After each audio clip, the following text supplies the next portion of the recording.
Wubba dub dub motherfuckers. What's going on, everyone? It is I, everyone's favorite jack of all trades, with the foul mouth, Commodore Urban, and welcome back to another awesome fucking video, guys. I greatly do appreciate it. For all you guys sticking around watching all the shit I put out, it's the reason why I fucking do it for you guys. So yeah. Anyway, this is going to be an awesome fucking video to begin with, because this is going to be another awesome book review. As you guys see, it's about the Bismarck. We have this backdrop with the box. And yes, part 50 of the Bismarck build will be coming out pretty soon. And so anyway, without any further ado, guys, the book I'm going to be reviewing to you guys is this one right here. And this is one I've been wanting to fucking read for a long time, guys. And there it is. And it is called Killing the Bismarck, Destroying the Pride of Hitler's Fleet by Iain Ballantyne. Now, I actually reviewed his other Bismarck book, Bismarck 24 Hours to Doom. But this is the first one he wrote and published by Pen and Sword in 2010. Now, the book has a foreword by Admiral Sir Jonathan Band, acknowledgments, an author's introduction, a prologue, the Hoodoo ship, and there's like chapters 1 all the way to 24, and then there's your notes, and there's 5 different appendices, maps, sources, bibliography, and index. And this is an absolutely fucking amazing book, because the way this book was written, and I can read to you a little bit here. It says, he's talking about multiple books have been written about the Bismarck.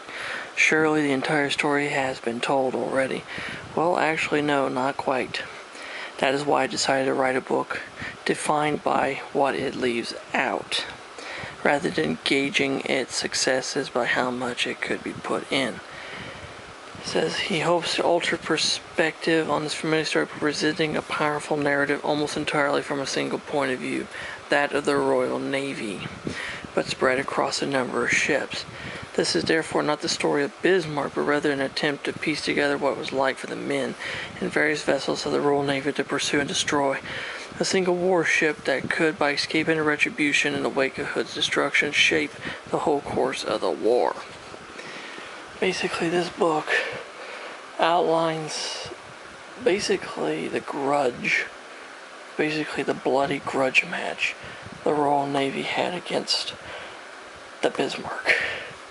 And it goes into very, very well detailed. I mean, they do lay out some of the general things, like a general history of the Bismarck and so on and so forth, but it gets into a lot of details, and a lot of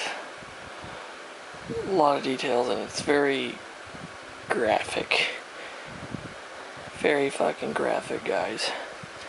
And what I mean by very graphic is the fact, like when I read you guys the, told you guys the other book I reviewed to you guys, he really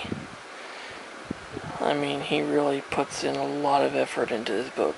And a lot of people he has reviewed, or not reviewed, but he has interviewed lots of survivors from the hunting of the Bismarck, all primarily from the Royal Navy, and they basically tell them the damn fucking truth, and it's absolutely just incredible.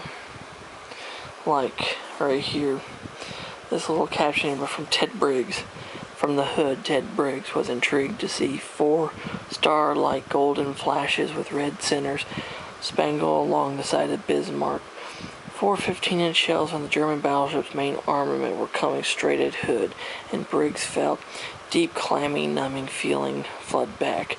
A familiar sound like an express train which Hood sailors had last heard when being fired at by the big guns of the French fleet at Oran.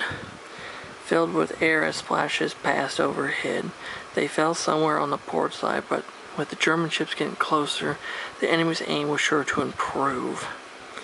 And improve it fucking did. Because one of those shells hit Hood squarely in the back end, like from the aft area of the ship, and she fucking blew up. She didn't just fucking blow up once, but she blew up like 3 times. The back end blew up, then it went to the center, destroyed the center, went to the front, blew up the front. Because, as David Mearns said in a documentary I watched about him finding the Hood, he said she's completely just destroyed. I mean, it's just like there's nothing left of her. And so you have Retribution. The Winston Churchill, upon hearing this, is just sickened by the fact, and he tells the entire Royal Navy, find that fucking ship and kick her ass. Sink the Bismarck. And so this entire book is a very detailed summary of that fight. And there's some really nice pictures in here too. There's a picture of the Prince of Wales. There's a picture of the Suffolk. As Admiral John Tovey and Captain Leach on the quarterdeck of Prince of Wales. He was the captain of the Prince of Wales. He was the commanding officer of... Alright. There we go. He was the commanding officer of King George V, and he was of the Prince of Wales. Here's Norfolk, Electra, there's Bismarck, a scene from the Prince Eugen. The HMS Kozak, she was one of the destroyers in Vivian's 4th destroyer flotilla, with Captain Vivian on her bridge. And that is King George V, of course, one of her 14-inch barrels. Of course, there's Hood, and the barrels, 16-inch barrels of Rodney in the foreground. And of course, pictures of the battle. I mean, it's a very, very, very, very in-depth book. And there's Rodney shooting off, and of course right there in the background is the smoking Bismarck. And of course the death of the German battleship. And of course there's the wreck of Bismarck. And there's the front of the bow of the wreck of the Hood. But in the end, basically we know the story, how it ends and stuff, and it's... Yeah, it left me totally fucking speechless. Totally fucking speechless. It was an amazing book. It really was. This is an amazing fucking book. And also there's more information in the notes section.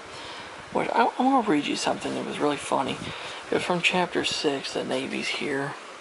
And it's actually about the HMS Hood. It says, within the Royal Navy, indeed within the ship herself, and well away from tender public ears, HMS Hood was also known as the 7 Bs.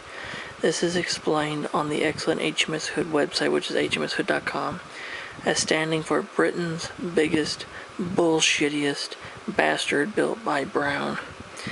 Hood was built by the John Brown Yard on the Clyde, and of course for many years was the biggest warship in the world, and the showboat for purveying the public relations image of Royal Britannia, hence the salty nickname.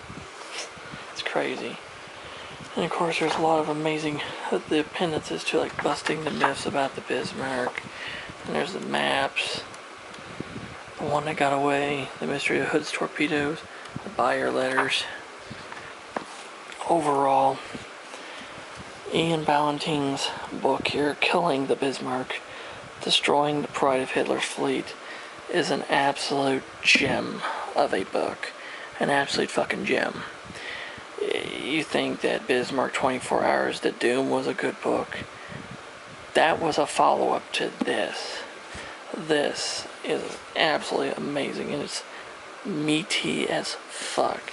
This took me four or 5 days to read, but it was really good.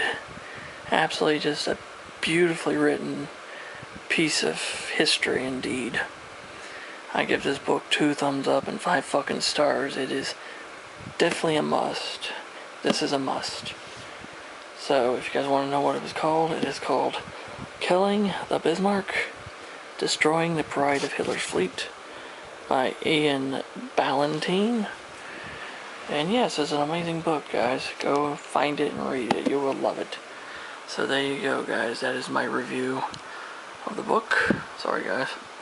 Hope you guys enjoyed it. And if you have any questions or comments about anything in the comment section, leave them in the fucking comment section below, and I'll get back with you. If you're new to the channel, like the fucking shit I do, hit that fucking subscribe button, hit that damn notification bell, never miss a video from yours truly ever again. And until next time, this is Commodore Irvin.